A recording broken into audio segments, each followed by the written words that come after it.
இன்னைக்கு நம்ம செய்ய போற லட்டுல மாவ வேகவே வைக்க தேவையில்ல. வெறும் 10 நிமிஷத்துல 3 பொருட்கள வச்சு சூப்பரான இந்த ரெசிபி எப்படி செய்றதுன்னு தான் பார்க்க போறோம்.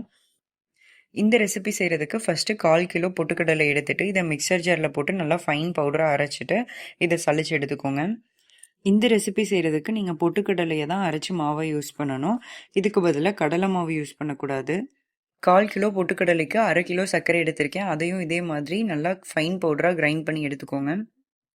இப்போ ஒரு கடாயில 150 மில்லி நெய் சேர்த்துட்டு இத நல்லா உருக்கி எடுத்துட்டு, ஆல்ரெடி நம்ம அரைச்சு வச்சிருந்த பொட்டுக்கடலை மாவு, சர்க்கரை, 1 ஸ்பூன் ஏலக்காய் தூள் இது 3யும் நல்லா மிக்ஸ் பண்ணிட்டு, அது எல்லாத்தையும் நெய்ல சேர்த்துட்டு நல்லா கட்டியாகாத மாதிரி மிக்ஸ் பண்ணி விட்டுக்கோங்க. இப்ப இது நல்லா சூடா இருக்கிறப்பவே சின்ன சின்ன பால்ஸா உருட்டி எடுத்துக்கோங்க. ஆறுனதுக்கப்புறம் உருட்டுனீங்கன்னா உருண்ட வராது. அவ்வளோதான். வெறும் 10 நிமிஷத்துல சூப்பரான டேஸ்டியான லட்டு ரெடி பண்ணியாச்சு. இத கண்டிப்பா உங்க வீட்ல ட்ரை பண்ணி பார்த்துட்டு, உங்களோட ஃபீட்பேக்ஸ நம்மளோட கமெண்ட் செக்ஷன்ல ஷேர் பண்ணுங்க. இந்த மாதிரி குயிக் அண்ட் ஈஸி ரெசிபீஸ்க்கு நம்மளோட சேனல லைக், ஷேர் அண்ட் சப்ஸ்கிரைப் பண்ணிக்கோங்க.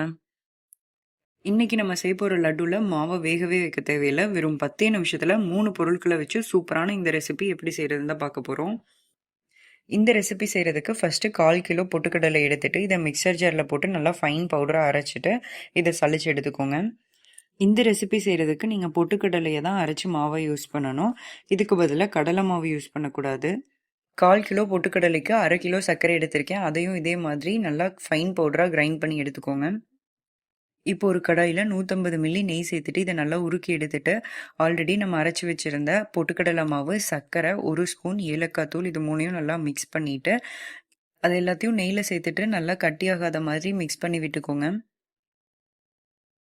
இப்ப இது நல்லா சூடா இருக்கிறப்பவே சின்ன சின்ன பால்ஸா உருட்டி எடுத்துக்கோங்க. ஆறுனதுக்கப்புறம் உருட்டுனீங்கன்னா உருண்ட வராது. அவ்வளோதான். வெறும் 10 நிமிஷத்துல சூப்பரான டேஸ்டியான லட்டு ரெடி பண்ணியாச்சு. இத கண்டிப்பா உங்க வீட்ல ட்ரை பண்ணி பார்த்துட்டு, உங்களோட ஃபீட்பேக்ஸ நம்மளோட கமெண்ட் செக்ஷன்ல ஷேர் பண்ணுங்க.